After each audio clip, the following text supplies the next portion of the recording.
Rooted in resilience, inspired by nature, powered by movement.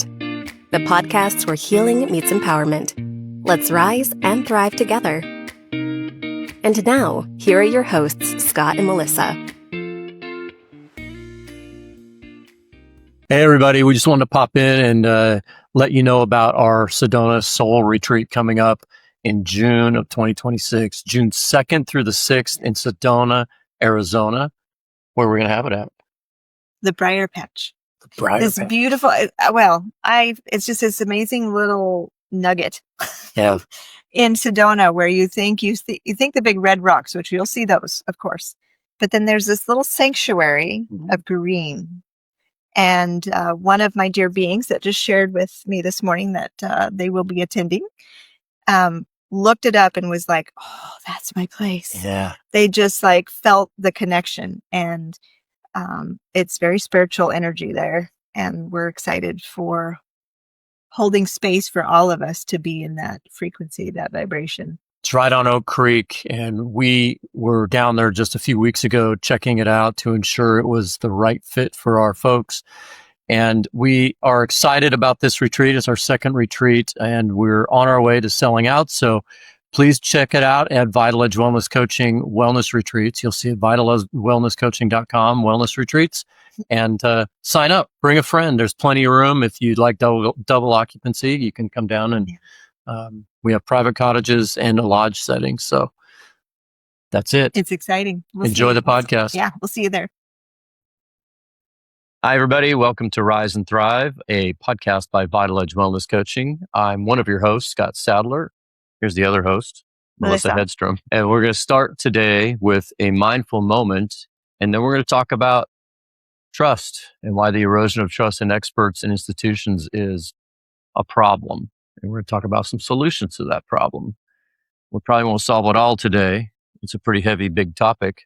But we'd like to have that discussion, and we'd love to hear your feedback. So don't forget to rate our podcast and on Apple or all the major platforms, and leave us a review. A 5-star review really helps us grow our viewership and our listeners. So let's turn it over to Melissa and have a mindful minute.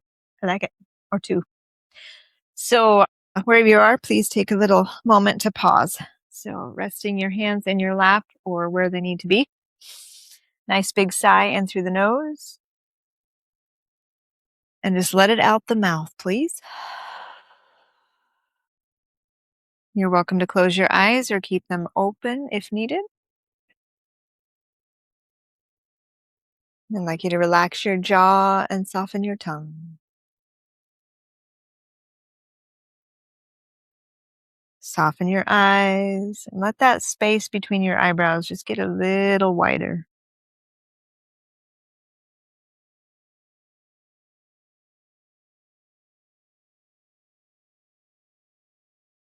And for a moment here, just allow yourself to arrive without any agenda or plans for just these few moments here.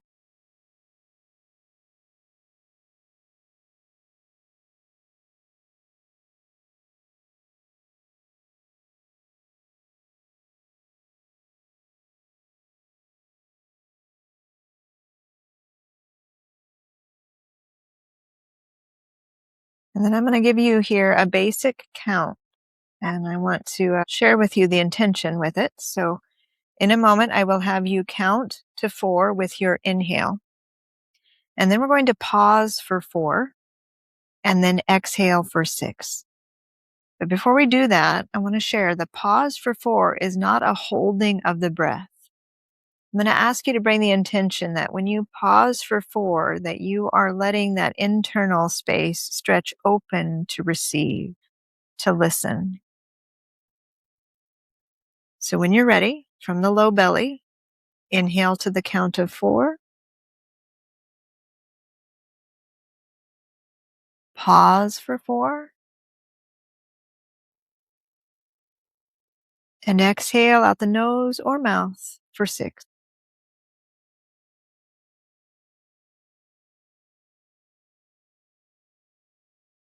Please do that 2 more times at your own count and pace, letting that 4 count pause open, pause, and receive.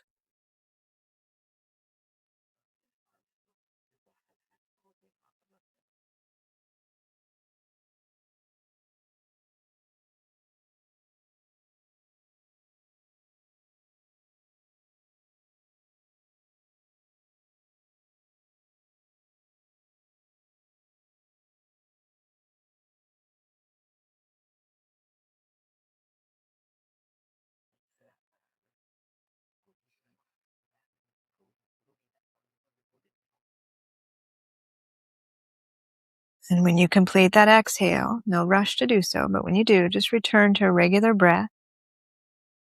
Just notice.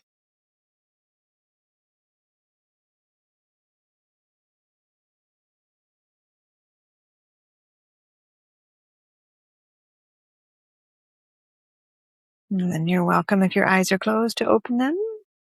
And we will join in now. Awesome. That was great. I do love the recentering that happens with a box breath. That's fantastic. Well, a little bit. And again, it's amazing how just a shift of intention, like if we just hold the breath, a lot of us can add more stress to our body. But if we pause to feel that pause, opening the vessel to listen, to connect, it just changes the whole experience. So, and I think what we don't mindfully realize is we're holding our breath all day long. Yes. And so that practice you just led us through gives us permission to recognize those other times in traffic, in a meeting, watching the news, all these things, all these places. I found myself holding my breath the other day working out. I was like, oh, wait a minute. Why? I'm trying to push this bench press and I'm holding my breath. And anyway, I digress, but it's these little moments where you go, oh, that's not appropriate. Yeah. Let's shift that. Well, mine is when I do my medical charting. I find myself like, oh, yeah, breathe, because I'm just like tense. Yeah. So, little good awareness discovery. moment. Yeah. So today's a big topic, and we may end up breaking this into 2 episodes. We'll see how this goes. But I want to start with a statement of the present moment we're in today in the world. Trust is eroding all around us, and the Epstein files in Venezuela, in Iran, in Europe, in the United States, in the chaos that we're seeing every day, in the way our government is being run, which some would argue is no different than it was before, but now it's just out there for us to see it. And so this isn't meant to be a political conversation as much as it is that politicians, governments, the way of the world today, and the authority that we thought we could trust in is continually to show that the erosion of that trust. And Melissa and I were talking before the episode today about where's our control? What can we trust more than control? Because I don't like the word control. And how can we help people find their way when I just saw today that Peter, what's his last name? The MD that was named in the Epstein letters. Someone who I really look up to, who I've followed for advice in holistic health, has just, was up to this whole Epstein thing, and he's since been fired from CBS that he just got on with. He's since resigned his post at a prestigious medical facility. And I feel like I can't trust him because of this. And I'm sad because I really enjoyed his insight into holistic health. And so then where do I turn now I'm just talking about me right now for that one thing. And you have hundreds of thousands of these situations happening around the world with individuals. And where do you turn? And we're going to get into that today. So what are your opening thoughts around the erosion of trust in experts and institutions? Sorry. I'm going to watch the clock. Watch the clock. Well, no, I'm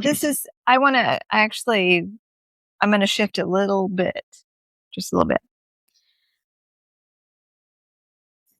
It's easy to focus on those big things that are eroding and breaking down and losing our trust. And I want to offer a moment I'm quoting one of my comedian guys, zoom out for a moment and think about, through generations, how we have been taught to rely on sources and information outside ourselves. And please, I'm not putting anybody down when I say these comments, okay? Like putting doctors on pedestals, or, right? We think they're supposed to know everything. We're supposed to go to them for that, right? And it's like, so there's those aspects, or going to, of course, when I was, degrees in college that you have to have peer-reviewed studies and all of these different things. And in order to say something, you got to make sure it's backed and it's studied and it's science. And, I've had times where I've had to bring literally piles of studies to doctors to share with them why I was teaching what I was teaching so I could be validated. And all of that right now is being brought up under a microscope of look at all of these things that are large and loud that are breaking apart, and the trust, and like you said, who do you trust, and all that kind of stuff. What I want to offer is literally what I shared with Scott earlier. This came to me in the middle of a session with an individual today. It was like a little light clicked on. Is I would love to play with talking about a reframe to what it could be easy to go down the negative about all of this stuff and be like, can't trust this, can't trust, who do you trust now? And I think we've got a huge opportunity that prior to us, for the generations that have been taught to rely on all this outside, that prior to that, if we look back at our ancestors, and this isn't going back, this is connecting what is that we've lost touch with in our current culture. That has always been. That wisdom, as I'm looking out the window of that tree, and that wisdom, if we go way, way back to our ancestors that knew when they walked through the forest, what plant was poisonous, what was not, what was an inner knowing, what I want to say, what are the wise people of the group? Shamans? No, not shamans, but elders. Shamans, elders. There we go. That's what I was thinking Mm-hmm. about, right? And that passing them down, and that just knowing, and that was accepted, that was supported, and that was truth. And then it got to where we stopped trusting that. We stopped connecting with that, and we doubted it. We were to question it. We were to, feel uncertain because it was what I thought, but maybe it's not right. And so I want to offer that as we uncover this and talk about it, that, yeah, it's scary. It's unsettling, especially with people like you. And he's talking about governmental stuff. And I want to talk about the nutrition, the food industry, all the different health. Which is also tied to governmental stuff. Well, yes, it's all right. And understanding all of this, and that opportunity that we have this human body and this intuition and this inner knowing and this wisdom, this guidance from the inside, as well as whatever you want to call it, spirit, God, source. When we connect with that, right, you feel that flow, you feel that yes, resounding yes. And I think we got to get back to that and connect with that, especially when when all of this other stuff is crumbling, because it could be very scary. Like, who do I go to? When it's like, wait a minute. Something I say to my clients all the time, you are your number one doctor. And that's not putting doctors down. We need to put them where they need to be. And that's where their support where they need to be. And then ultimately, you got to make the decision for your body and your health. Right. And getting to know your body and listening to that. And so that's what I would like to bring to the table today as we talk about all this unsettling stuff that, it's a huge opportunity to say. You're going to bring a lot more than that to the table. You have a lot more knowledge around other things around this topic. And that's why I wonder if we're going to have 2 episodes. But we're going to get into much more of what Melissa just laid out. I think that we want to acknowledge the confusion, the disillusionment, the fatigue with conflicting guidance, which is what you just described.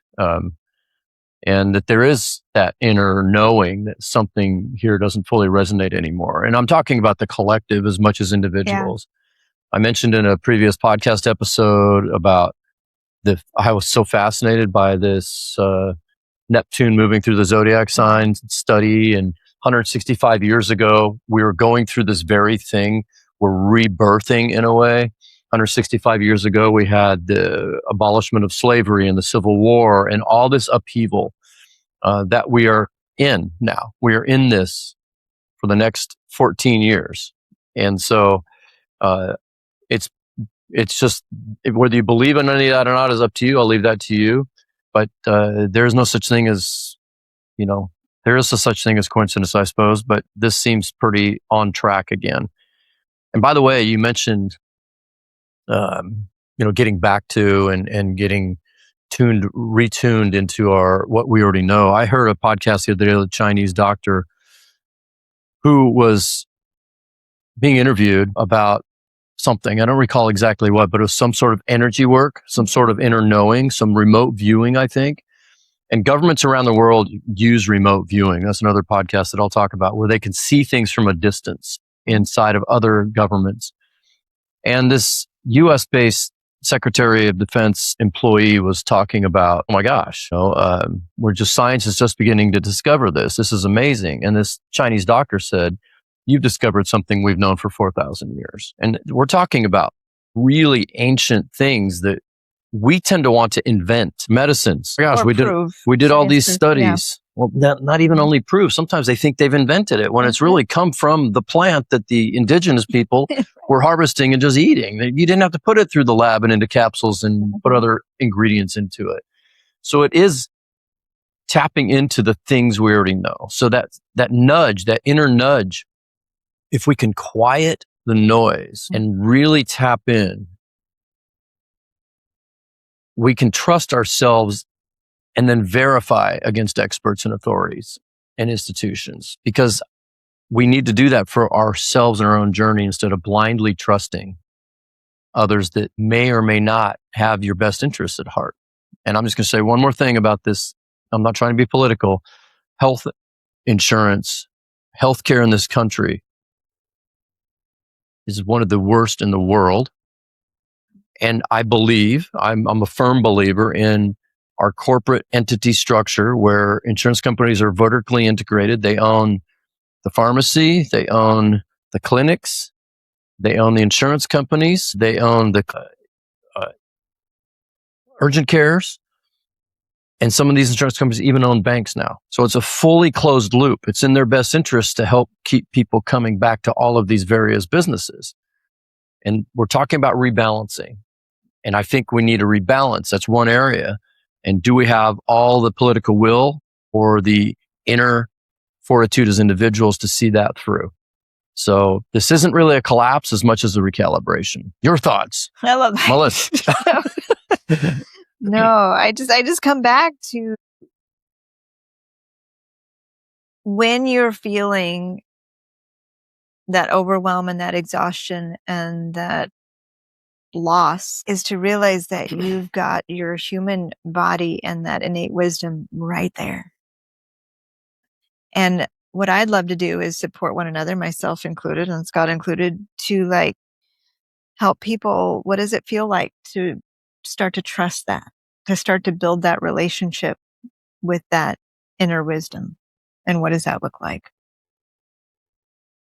Well, you're the coach for the job. You do this all the time. And that's part of the reason, going way back, why we started this podcast was these conversations. How can we help people understand what you just described? Because many of you are going, yeah, whatever, I don't know how to do that. And you're going to grab your bag of Doritos and head to your next meeting. And we're in these patterns. So it starts with understanding you do have some control. And I feel like, tell me if you feel the same, that it starts with just listening. Just listening. Am I in the right job? Am I in the right relationship? Am I in the right environment? Well, that I would go, it starts with that, as well as some of those, kind of what I do, those pieces of caring for your body, so that clarity can come through. When we nourish our bodies with real whole food, and we connect with friends and loved ones, and we get out in nature, and we do all the things that we talk about in almost every single podcast. And I am going to share one of my dear beings, and many of them have this similar experience, where my phrase that I repeat over and over again is trust the process. Yeah, she does. Because we want a quick fix. We want to just solve this one thing and then think it's all going to get better. And I just had an appointment with the individual I was referring to today. And it's so beautiful to watch as they start to move the body, as they start to realize their body is for them and not against them. The years and decades that they have spent, amazing skills that they have, but they've applied those skills very structured and analytical and linear to try to apply it to how to feel better and it's gotten them kind of the same results of not so much healing, right? So when we kind of put that aside and be more open to like, let's just move the body, let's start to build this trust with your body. Don't think A, B, and C is going to get you to 1, 2, and 3. You're releasing the attachment to the outcome. And I watch this individual start to have their light come back on. They start to realize that they can live differently, that they can feel joy, that they can feel better, that their next step is going to come, that their body and them together are going to guide one another, that they don't have to sacrifice themselves or their needs to be successful in the world or to feel validated. I'm not sure if I'm making sense, but I'm heading that way. Like, it's a journey that when you do various things of caring for yourself, you're going to be able to tap into that inner knowing. And your frequency changes, your energy changes, and that changes the energy around you and the people around you. The individual I was talking with, I said, isn't it going to be amazing to watch? And they're already noticing that they're in a leadership role. They're watching as their frequency and energy changes, their whole office area changing through a very challenging season right now that they're in. That happens every year. And it's completely different than it's ever been. And I celebrate that because that's the journey of coming back into this human body and this human experience and trusting that process. And one more thing I want to say, another little epiphany that happened today. I know everybody's heard this. You put the oxygen mask on first, right? Mm-hmm. So I appreciate that description. At the same time, I don't want you to wait until you're about ready to die that you put that oxygen mask on. Yeah, put it on when you smell the smoke, not when you see the fire. Well, no, not even smell the smoke. I want you to realize that taking care of yourself is priority because then you're going to be taking care of everyone else. Sure. And loving everyone that you want to love, and that many of us are people pleasers or caregivers, and you're always getting everybody's needs met and you are exhausted and you are drained. That's the smoke. Right. But you're putting that, but wait. But some people, I want people to like I begin. want to be clear though, that some people need to have the smoke because they don't know they're in this function. They don't know, right? I think something has to happen to make you go, I don't like this. I don't like how I'm feeling. I don't like how I'm responding. I think that's the smoke. Well, on top of that, I think I also want to share, if you've been a person that has been trying different things, trying to, do the next shiny thing that I should do this diet, or I should follow this plan, or I should trying to want something. First of all, what are you wanting? What is it clearly that you're desiring? And realizing that it's already in you and a part of you. And so if you find yourself doing these things over and over again, that's the moment to be like, wait a minute. Can I come into my body? And like you said, I'm going to come back to the pause moment, the stillness. Like when you start to build that moment of awareness in, and that's the individual I was talking about, they're realizing that they're pausing more. They're reflecting more. And they're seeing the changes. They're feeling the changes. And their body and their conversation with their body, their connection is giving them the next step. And I'm just there to support that interaction. And as that continues, it's beautiful to watch that. And I want everybody to know that you have that in you. So intuition is a felt sense. It is that connection to what's already there. Well, let's tie it back to the influences though, because this is that rise and thrive pivot point. This is the time when you see external authority losing credibility, that we can go back to those ancient ways. And I'm saying ancient ways because that's the truth of the matter. You have the ability to go back to that body awareness, that intuition, that feeling. You can make slower decisions. Community comes together collectively, like we're seeing in so many cities in this country. Whether you agree with it or not, I'm saying communities coming together. This isn't some sort of irrational, mystical, it's out there thing. It is actually in us. It's a form of biological, emotional, and relational intelligence. And it's all of our body. We've been trained to think that our brains and our minds dictate everything, and couldn't be further from the truth. So we got to listen to our guts when we're voting, or when we're engaging in a job interview, or we're thinking what our next move is. We've got to be able to understand that our body has a way of helping us know what's right for us and what isn't right for us, what you put in your body, what you don't put in your body. So, and that gets more clear as you continue to pause to listen, and all the practices, we talk about, I think I said in the last episode about, like, we have all the tools, but we got to be careful about just not jumping to the tools. You got to pause, let yourself feel it, notice it. And then as you continue to expose yourself to these type of tools, and it's not something outside yourself. When we talk about tools, we're talking about just the connection of being with the body, the breath, the feet on the ground, hands in the dirt, all that kind of stuff is not fancy tools. And when we have you breathe a certain way, it's not, well, now we learned how to do this. It literally is just helping you connect with what's already there with a little bit of structure. We'll talk a little bit about how our ancestors lived. Which ones? All of them. In nature. We didn't have a clock, right? It was seasons. You woke up with the sun and you went to bed with the dark. Stress was there, but it was a different, healthier kind of stress. It wasn't man-made human stress. Yeah, it right? was more acute, and then recovery happened. What we've landed in is our perception of it being chronic, constant, and never relief from it. So that's what's altered and not meant for our biological systems. So, when you talk about ancestors, I think about, like, it's not like what Scott said, we're not like going back. It's just connecting with what's already there, but it's been covered up by the layers and the conditions and the houses and the cars and the structure. And if we start to peel away, we realize all of that is still connected to nature, still connected to those rhythms. And even my individual this morning was saying, well, I know it's only 2 minutes. I'm like, time is an illusion.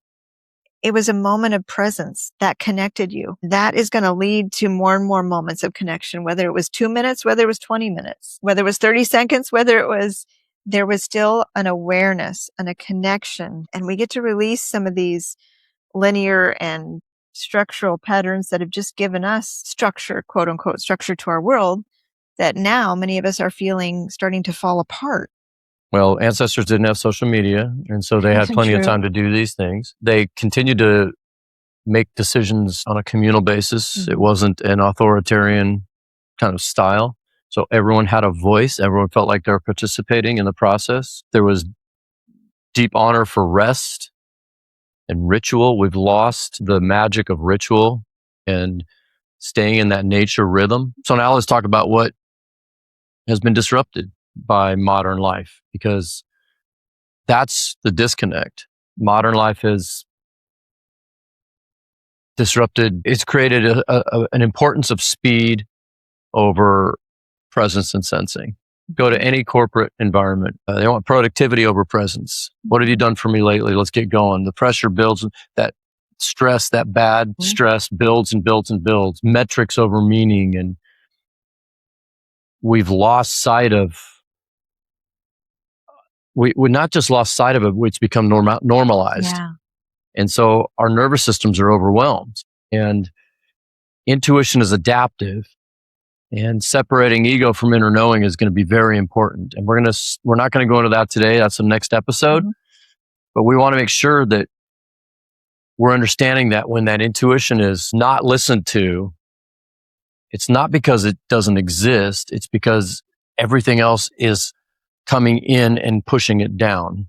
So the silence allows it a little bit, 2 minutes to come up to be seen. That carries you through in times and ways you can't explain later in the days and the weeks if you're consistent with your 2 minutes. So rooting in is kind of the lesson of the day today, and tapping back into a natural state, regardless of what the news or what your family or your friends or work is telling you, and deep listening.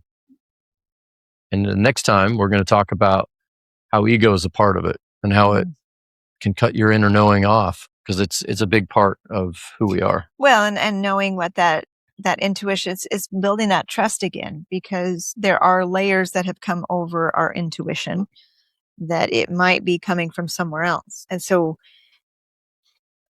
when we talk about more of the details, your body gives you signals and sensations that as you get more tuned in, will support you and guide you to like really feel when the body's saying, like I said, that resounding yes, or that leaning in versus that, and really being with it versus, is this just a protective intuition, or is this my true, authentic voice and truth coming through? Ego's tricky. It'll fool you into believing it's your true sense and your true voice. And that's why the quiet time is so important, to allow your intuition to rise above that voice. Well, and you said a moment ago, like, what is it done to us in our current, and as you were talking, I was thinking, we do stuff now in our current day and age to get that back. So let me explain. So when we used to rise with the sun and go to sleep with the moon and the whole circadian rhythm and eating and nutrition, all that other stuff that was helping support the body.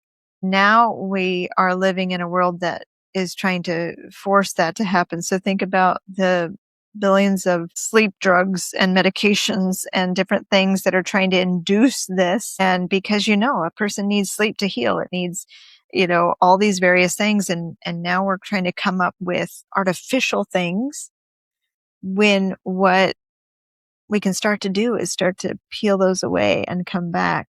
So I know we're trying to end this podcast.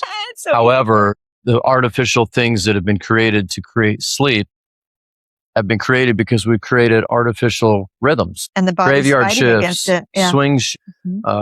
So it's a massive contribution toward artificial fixes. Yeah. Right? So you take the pill to sleep better, but you've been underneath these lights during the night all day. So now you're trying to sleep during the day. So I got to take something, and then you don't heal, and on and on it goes. But you just see how we just live in the surface there when we realize we're not even connecting with, this is your body's way of living and breathing. Yeah. And that, I want to come back to the mask for a moment. That's where we get to be honored that we are having this human experience, and how can I align to support this body to thrive? And when we can do that, realize that is a huge step to helping our whole entire world heal. That's the mission.